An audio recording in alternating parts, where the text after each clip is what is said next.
Ya. Kita teruskan. Siva tahu? Siva, Velia atau Bunga Triandari tahu? Kalau kita melihat laporan laba rugi seperti ini, apa yang pertama kali terpikir sebagai orang pajak lah ya?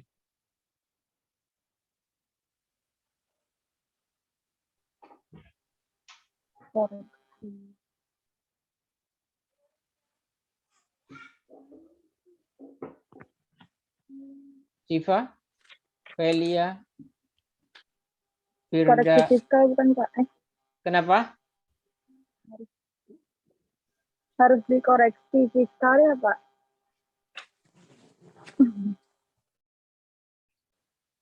Sorry, kurang jelas.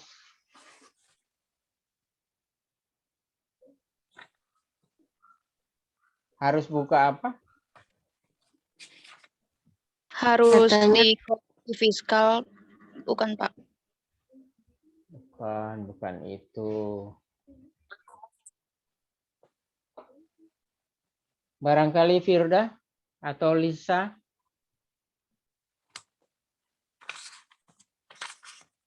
Apa yang pertama kali terpikir oleh seorang jago pajak kalau melihat laporan laba rugi seperti ini?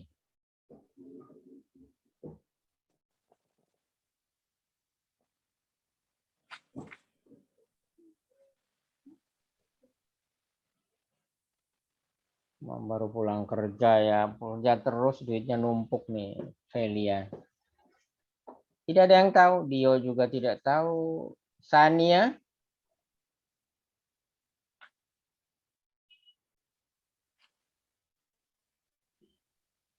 Oh malah enggak nyimak. Ana?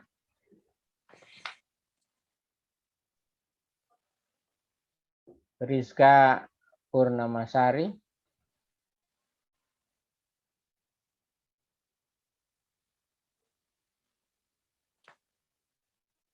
Dan Dadan? Nggak tahu Pak. Enggak tahu. Dinda? Devi Rahmawati?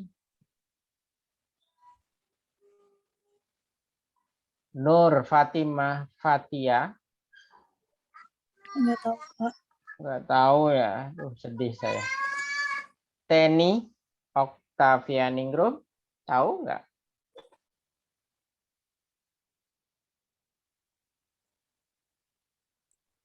Sama Pak, belum tahu. Tahu. Nah, ini yang rajin nih, Nisa Walia tahu? Selalu awal ya, selalu pertama kali hadir di Zoom juga. Nisa Walia tahu? Saya nggak tahu, Pak. Tahu. Oke. Jadi sekelas ini nggak tahu ya. Oke, teman-teman tolong perhatikan ya.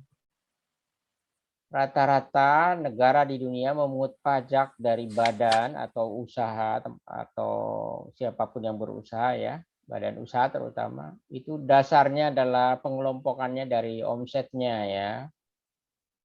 Apa itu omset? Sering disebut dalam istilah asing sales revenue.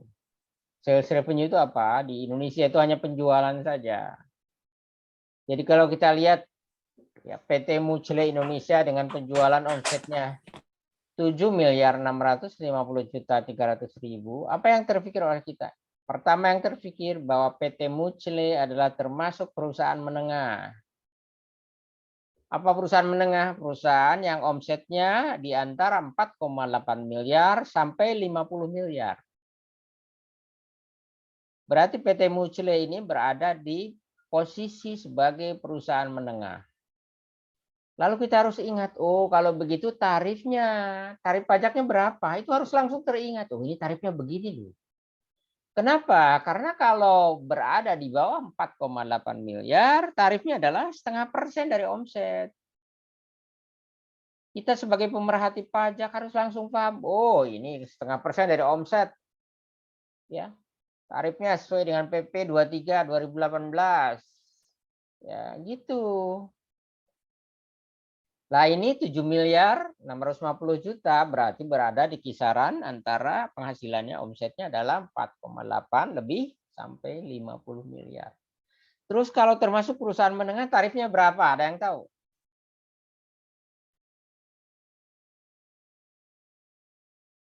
Ini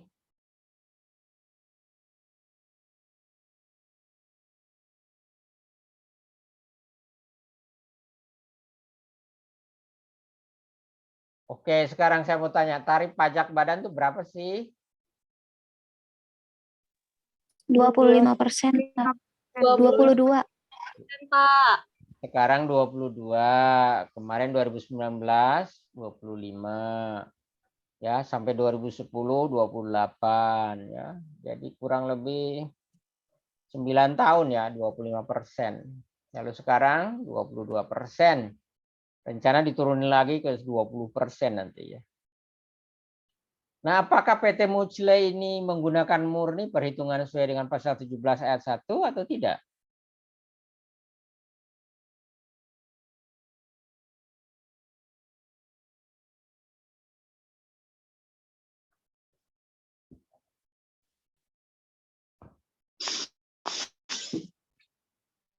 Tidak ada yang menjawab?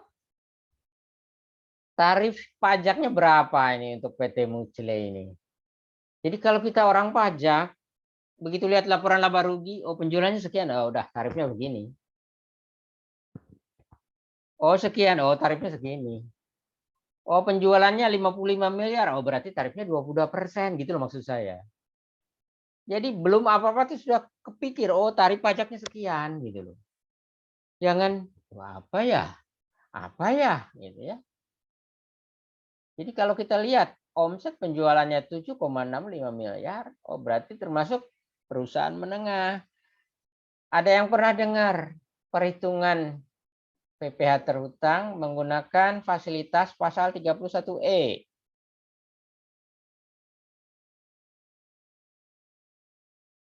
Ada yang pernah dengar? Belum pernah? Jangan-jangan kalian ngantuk waktu kuliah PPh Badan. Kuliah PPh Badannya siapa dosennya? Ngantuk kali kalian ya, sehingga tidak hafal, tidak tahu. Fasilitas 31E.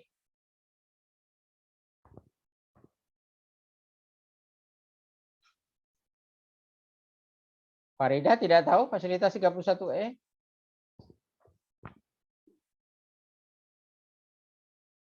Susan juga tidak tahu? Pembebasan pajak ya, Pak. Apa sih? Emang dibebaskan pajaknya? Pengurangan tarif ya, Pak? Betul. Fasilitas itu berarti kan ada semacam tarif yang berbeda dibandingkan dengan perusahaan besar. Kalau perusahaan besar kan tarifnya 22%. Nah, kalau untuk yang perusahaan menengah nanti harus dihitung. Ada sebagian yang mendapat fasilitas berupa pengurangan sampai 50%. Cara menghitungnya nanti kalau belum pernah belajar nanti saya ajari deh. Saya sampai bingung apakah kalian nggak pernah belajar PPh Badan gitu loh. Ya, atau pas belajar PPh Badan ngantuk ya, atau bagaimana nggak tahu ini ya. Tapi ya mau nggak mau nanti saya ajarin ya. Jadi teman-teman ya, yang namanya fasilitas 31E adalah keringanan bagi perusahaan menengah yang omsetnya di antara 4,8 miliar, di atas 4,8 miliar sampai 50 miliar. Dengan cara diberi keringanan sebesar 50% untuk yang mendapatkan fasilitas. Ya. Bagaimana cara menghitungnya? Ya biasanya ya yang mendapatkan fasilitas adalah perhitungannya 4,8 miliar dibagi omset sesungguhnya ya dikalikan dengan berapa penghasilan kena pajaknya. Nah, itu yang mendapatkan fasilitas. Tarifnya ya hanya 50%. Ya, tidak 100%. Ya. Pak Diding sudah ngeh? Iya, Pak. Ya, jadi tolong apa yang saya sampaikan yang seksi, saya sebut seksi karena malam ini malam yang paling seksi dari setiap pertemuan dan ini adalah substansi dari mata kuliah akuntansi pajak ya. Kenapa? Materi rekonsiliasi fiskal dibahas dalam 3 pertemuan. Sesi 8, sesi 9 dan sesi 10. Nanti ada latihan soal. Nah, sekarang juga kita sudah mulai latihan soal ya. Baik. Berarti kita harus paham bahwa untuk PT Mucile ini kita harus yakin bahwa itu perusahaan berada di antara 4,8 miliar omsetnya sampai 50 miliar sehingga dikategorikan sebagai perusahaan menengah. Kalau perusahaan menengah diberi fasilitas oleh negara berupa pembebasan sebesar 50%. Cara ngitungnya nanti ya kita lihat. Lalu HPP, tadi HPP-nya kok besar? Banyak ya perusahaan yang HPP-nya lebih dari 80% loh. Kalau ini kan kurang dari 80% HPP. Banyak yang laba kotornya ya itu tidak sampai 12%. Berarti HPP-nya 88%. Ya. Laba kotor di sini 3 miliar. Ya, HPP-nya 4,5 miliar, berarti kurang lebih 30% laba kotornya. Ya. Total biaya usaha 2 miliar 129 juta. Laba sebelum pajaknya 1 miliar 24 juta. Pajak penghasilannya 132 juta 200. Laba setelah pajaknya 891.800. Kok labanya kecil ya, memang kondisinya seperti itu. Daripada tidak laba, rugi. Kalau rugi kan ya kerja tapi tidak ada hasil. Ini masih ada hasil walaupun sedikit ya. Kenapa sedikit? Ya nggak sedikit lah ini. Laba setelah pajaknya itu hampir 10%. Lebih dari 10% dari omset. Besar ini sebetulnya. 891.800 dibagi 7.650.300.000 itu lebih dari 10% ya. Jadi laba setelah pajak loh. Laba sebelum pajaknya mungkin lebih dari 15%. Ya hampir 15%. Silakan dihitung-hitung nanti ya secara matematika. Baik. Angka 2 miliar 129 dirinci lagi. 2 miliar 129 itu total biaya usaha ya. Nah, 2 miliar 129 itu terdiri dari gaji karyawan 1 miliar 200 juta, penyusutan mesin 100 juta, penyusutan gedung 250 juta, penyusutan tanah 20 juta. Nah, ini ada yang aneh ya. Kenapa tanah disusut? Pada perusahaannya bukan perusahaan batu bata atau perusahaan genteng. Perusahaannya perusahaan tenun. Kenapa perusahaan tenun tanah disusut? Maksudnya apa ini? Berarti ada sesuatu yang harus dikoreksi fiskal kan. Kenapa? Karena ini tidak sesuai dengan kondisi atau ketentuan yang ada di dalam Undang-Undang Perpajakan. Lalu ada biaya pengeluaran saham 5 juta. Ada premi asuransi kebakaran 2 juta. Ya. Terus ke bawah. Sumbangan korban Merapi 1 juta. Piutang ragu-ragu 5 juta. Cadangan umum 200 juta. Dividen yang dibayar 300 juta.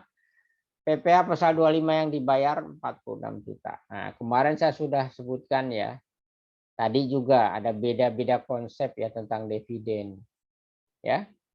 Ini kalau begini kita lihat dividen ini dianggap sebagai biaya dividen. Padahal dividen itu jangan dibiayakan. Ya, PPh juga jangan dibiayakan. Tidak ada biaya PPh. Kalau diakui sebagai biaya usaha berarti ada kesalahan. Nah, ini yang harus dilakukan koreksi fiskal. Ya. Ada komentar dulu teman-teman dari laporan laba rugi yang sudah saya paparkan tadi.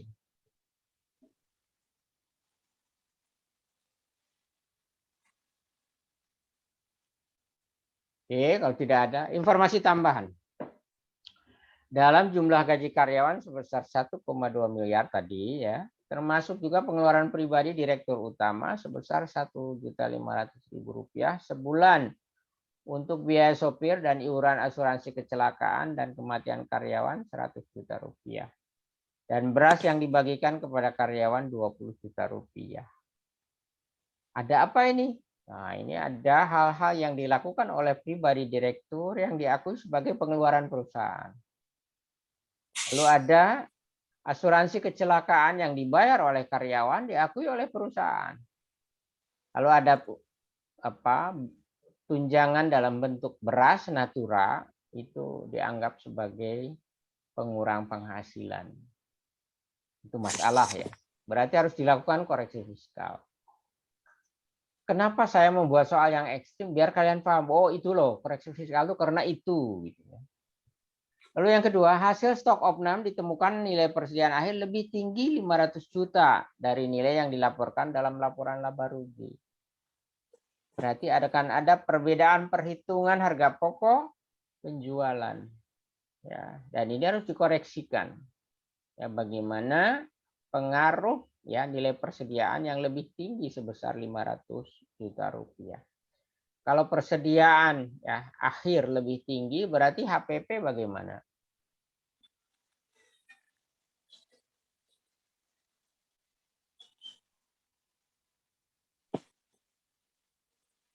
Persediaan akhir lebih tinggi berarti HPP bagaimana? Kalian pikir ya. Yang ketiga, harga perolehan mesin adalah 500 juta dan disusutkan setahun 20% menggunakan metode saldo menurun. Mesin tersebut memiliki masa manfaat 4 tahun. Berarti masuk kelompok 1. Teman-teman sebentar, habis baterai ya.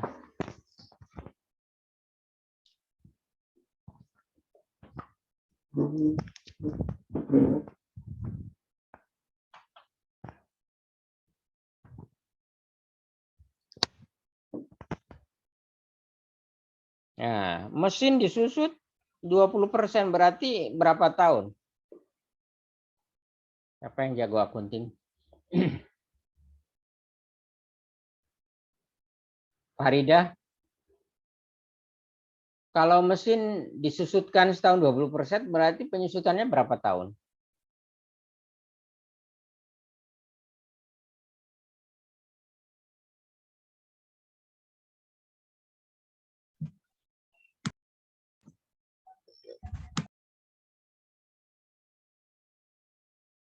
Lima tahun, Pak. Ah, Tahun, betul. 5 betul. tahun. 5 tahun ya. Iya. Iya. Jadi menurut perusahaan mesin itu disusutnya 5 tahun, sementara menurut pajak itu 4 tahun. Berarti ada perbedaan ya, perbedaan waktu disusutkannya atau perbedaan masa manfaat. Menurut perusahaan 5 tahun, menurut pajak 4 tahun. Berarti ada beda 1 tahun. Ya. Menggunakan metode saldo menurun. Ya, setahun 20%. Benar nggak ngitungnya? Saldo menurun tapi 20% setahun. Benar nggak? Enggak, Pak. Bentar. Tadi Harusnya 25%. kok 25% dari mana? Bentar. 50%. Oke. Bukannya 100% bagi 4 ya, Pak? Kalau menggunakan garis lurus betul, tapi kalau menggunakan saldo menurun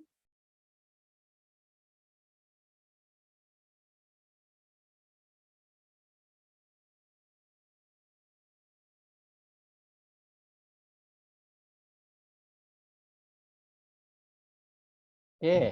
Metode saldo menurun 20% berarti umur mesinnya tadi salah ngitung. Umur mesinnya berapa? Menurut perusahaan.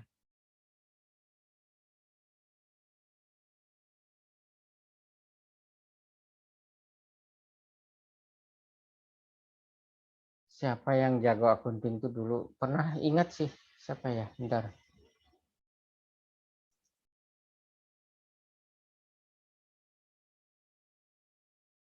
Siapa yang jago 8 akunting? tahun ya, Pak? 8 tahun mah enggak 10% dong. Saya pun tanya, cara ngitung ini kan sudah saya kasih tahu. 20 ya, Pak? 20 apaan?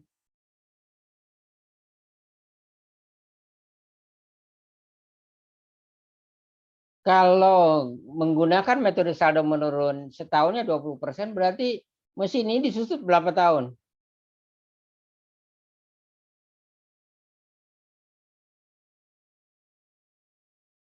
Perasaan sudah saya kasih soal.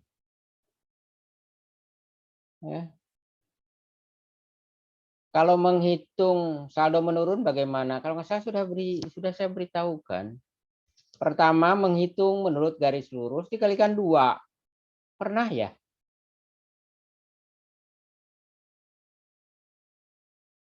Pernah tidak? Iya, pernah, Pak. Pernah.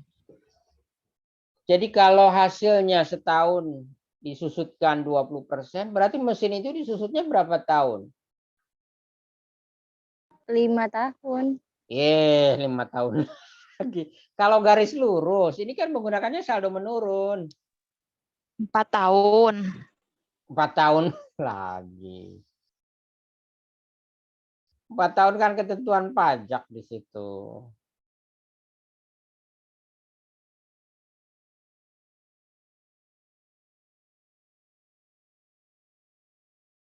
Kan saldo menurun itu kan 2 kali tarif garis lurus kan. Nah kalau pakai garis lurus ya, udah deh saya kasih tahu. Kalau pakai garis lurus 10 tahun berapa persen tarif penyusutannya?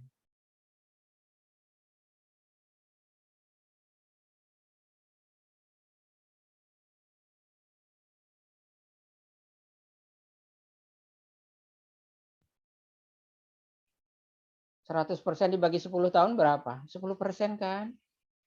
Nah, kalau menggunakan metode saldo menurun tinggal dikalikan 2, namanya double declining balance ya. Ya tinggal dikalikan 2, 2 kali 10 20%. Jadi kalau suatu aktiva tetap disusut dengan menggunakan metode saldo menurun sebanyak 20% per tahun, maka mesin tersebut ditaksir umurnya 10 tahun. Kan 100 dibagi 10, 10 kali 2, 20%. Karena menggunakan saldo menurun. Ya. Jadi ini kesalahan juga. Kenapa? Karena menurut perusahaan disusutnya 10 tahun, sementara menurut pajak hanya 4 tahun. Ya, mesin ini. Nggak tahu mesin apa, mesin fotokopi kali. Ya. Baik. Gedung dengan harga perolehan 2,5 miliar disusutkan sebesar 10% setahun menggunakan metode garis lurus. Benar atau tidak? Gedung dengan harga 2,5 miliar itu biasanya gedung permanen ya. Makanya penyusutannya harusnya 20 tahun atau 5% setahun menggunakan garis lurus. Teman-teman harus mulai paham ya, kalau garis lurus bagaimana menghitungnya, kalau saldo menurun ganda bagaimana menghitungnya. Ya. Poin kelima, tanah disusutkan 2% setahun metode garis lurus. Nah, ini lebih ngaco ya. Tanah untuk perusahaan yang bukan perusahaan pertambangan dan bukan perusahaan genteng atau batu bata, tanah itu tidak boleh disusutkan. Kenapa soal ini dibuat? Biar kalian paham ekstrim gitu loh. Oh, masa sih tanah disusut? Karena tanah itu dari sekarang sampai kiamat ya tanah itu juga. Tidak berubah tanah. Tidak ada penurunan nilai dan tidak ada depresiasi, tidak ada penyusutan. Kecuali untuk perusahaan yang memang menggunakan tanah sebagai bahan baku. Ya, misalnya perusahaan pabrik genteng atau perusahaan pabrik bata, ya, bata merah. Berikutnya yang keenam, piutang ragu-ragu dihapuskan karena yang bersangkutan ternyata telah meninggalkan Indonesia untuk selamanya tanpa diketahui alamatnya. Ini berarti metode penghapusan langsung ya. Ada piutang ragu-ragu dihapuskan. Piutang ragu-ragu itu piutang yang diragukan collectingnya, bisa diambil, bisa diperoleh, tidak collectingnya. Lalu dihapuskan karena yakin bahwa yang berhutang atau debiturnya, debitur kita meninggalkan Indonesia untuk selamanya tanpa diketahui alamatnya, mungkin ke Uganda atau kemana, balik kampung, dan dia punya utang. Nah, ini ada metode penghapusan langsung. Berikutnya ada cadangan umum. Ya, cadangan umum adalah penyisihan laba untuk tujuan umum. Nah, ini tidak boleh ya, karena perusahaannya bukan perusahaan bank, bukan perusahaan asuransi, juga bukan perusahaan leasing. Yang boleh membentuk cadangan hanya bank, leasing, perminyakan atau pertambangan, dan asuransi. Bank, leasing, pertambangan, dan asuransi. Kenapa? Karena di dalam pertambangan itu harus mempersiapkan jika cadangannya habis. minyak, batu bara, atau apapun. Oke, ada yang tanya nih, Velia. Piutang ragu-ragu sama kayak piutang tak tertagih, Pak. Iya, piutang ragu-ragu itu bahan akan tertagih ya. Kalau masih ragu-ragu masih kemungkinan tertagih atau tidak. Tapi kalau nyata-nyata ya debiturnya sudah meninggalkan Indonesia dan tidak diketahui alamatnya, ya langsung aja piutang tak tertagih dibebankan. Ya. Oke, kita lihat bagaimana teknik rekonsiliasi fiskal ini akan menghitung berapa laba fiskal. Ya, buatlah laporan rekonsiliasi fiskal dan hitunglah PPh yang masih harus dibayar. Ya, jadi dengan cara yang pertama buatlah kertas kerja koreksi untuk menghitung laba rugi fiskal PT Mucli Indonesia per 31 Desember 2017. Yang B, tentukan besarnya PPh yang terutang dan PPh yang masih harus dibayar oleh PT Mucli Indonesia untuk masa pajak 2017. Itu pertanyaannya. Ya. Penyelesaiannya teman-teman, kita lihat penjelasan yang pertama. Tadi poin A ya. Saya harap kalian sudah paham ini poin A tadi ya. Dalam jumlah gaji karyawan sebesar 1,2 miliar, termasuk juga pengeluaran pribadi direktur utama sebesar 1,5 juta sebulan untuk biaya sopir. Jadi biaya sopir dibayar oleh pribadi direktur, tapi dihitung sebagai biaya gaji karyawan. Ya, berarti 1,5 juta kali 12, 18 juta itu direkturnya bayar. Bayar siapa? Bayar gaji sopir dia. Ya. Dan iuran asuransi kecelakaan dan kematian karyawan 100 juta rupiah. Yang diakui sebagai biaya perusahaan, berarti nggak boleh ya. Lalu beras atau natura ya yang dibagikan kepada karyawan 20 juta ya. Karena yang 1.500.000 merupakan pengeluaran pribadi, maka tidak boleh dikurangkan terhadap penghasilan bruto ya perusahaan. Sehingga dalam 1 tahun akan dihitung sebesar 12 kali 1.500.000 adalah 18 juta. Ya. Jadi 12 kali 12 bulan maksudnya. Kali 1.500.000 18 juta. Demikian pula untuk iuran asuransi kecelakaan dan kematian karyawan yang dibayar oleh karyawan sebesar 100 juta tidak boleh dikurangkan terhadap penghasilan bruto perusahaan karena itu yang dibayar oleh karyawan. Lalu beras yang dibagikan kepada karyawan ya termasuk natura sehingga tidak boleh dikurangkan terhadap penghasilan bruto perusahaan. Total koreksi sejumlah 138 juta harus dikoreksi fiskal positif karena koreksi ini mengakibatkan laba kena pajaknya meningkat. Itu analisanya ya. Jadi 138 juta dari mana? 18 juta uang pribadi direktur untuk bayar sopir, 100 juta uang pribadi karyawan diakui sebagai beban perusahaan, dan 20 juta karena pembagian beras dalam bentuk natura. Sehingga total koreksi fiskal positif sebesar 138 juta. Ada komentar?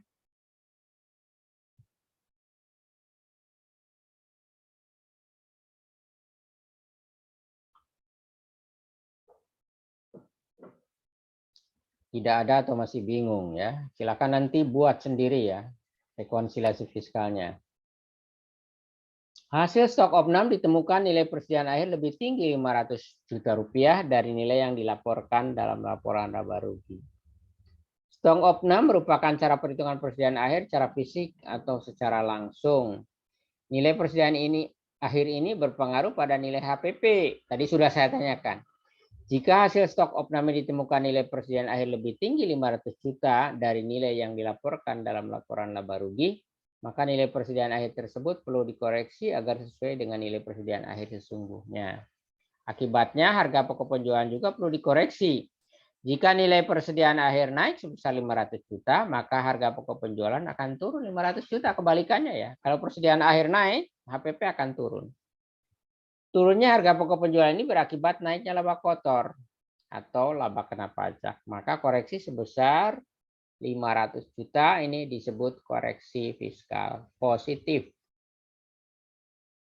Karena akan menambah laba kena pajak.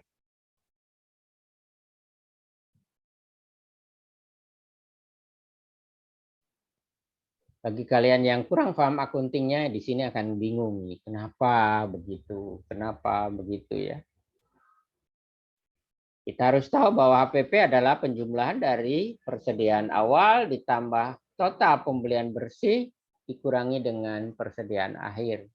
Jadi kalau persediaan akhir dilaporkan lebih tinggi, maka HPP menjadi lebih rendah. Otomatis akan berpengaruh terhadap laba kena pajak menjadi meningkat sehingga disebutnya koreksi fiskal positif.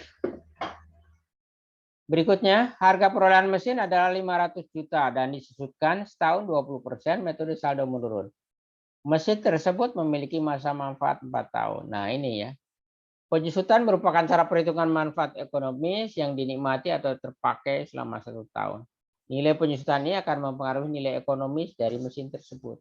Peraturan perpajakan menetapkan bahwa tarif penyusutan untuk harta tetap yang disusutkan dengan metode saldo menurun sebesar 50% dari harga perolehannya. Kalau 4 tahun itu berarti 50% kalau menggunakan saldo menurun. Dari mana? 100 dibagi 4, 25% kali 2, 50%. Dengan demikian, wajib pajak dalam melakukan penyusutan harta tetapnya ini kurang 30%. Kenapa hanya 20% loh? Tadi ya, hanya 20%, berarti 10%. 10 tahun. Ya, harusnya kalau 4 tahun ya, itu disusutnya 50% untuk 1 tahun pertama atau 50% dari saldo ya. Tahun pertama berarti 250 juta, tahun kedua 125 juta, tahun ketiga 62.500.000 dan seterusnya. Ya.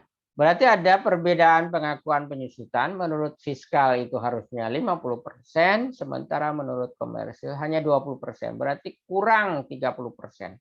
Sehingga besarnya penyusutan mesin ini perlu ditambah atau dikoreksi sebesar 30% kali 500 juta atau 150 juta rupiah.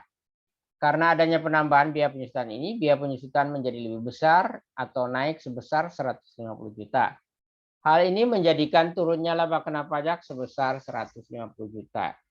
Maka koreksi fiskalnya adalah koreksi fiskal negatif. Kenapa? Laba akan berkurang sebesar selisih penyusutan. Disebutnya koreksi fiskal negatif.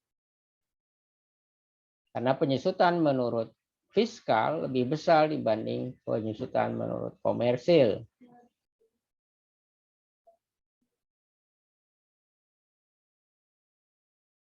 Teman-teman, waktu tinggal 1 menit. Ada pertanyaan? Penyusutan ya. Kalian harus sering berlatih karena ini akan menjadi bekal kalian nanti sebagai ahli pajak. Berikutnya, yang ketiga, yang keempat. Gedung dengan harga perolehan 2,5 miliar disusutkan 10% setahun metode garis lurus. Harusnya 5% ya. Ya. 20 tahun 5%, 10 tahun 10%. Nah, disusutkannya 10 tahun 10%. Padahal harusnya 5%. Jadi menurut pajak itu 5% atau garis lurus selama 20 tahun. 5%, 100 bagi 20 kan 5%. Sementara dia menyusut 10%.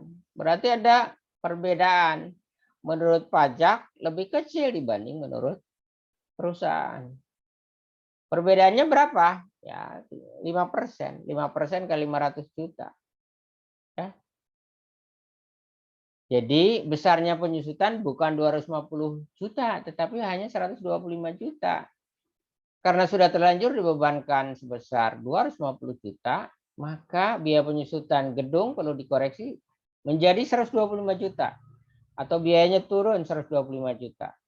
Turunnya biaya penyusutan ini berakibat naiknya laba kotor atau laba kena pajak. Maka koreksi sebesar 125 juta ini disebut koreksi fiskal positif. Saya ngapalnya kalau penyusutan menurut fiskal lebih kecil dibanding penyusutan menurut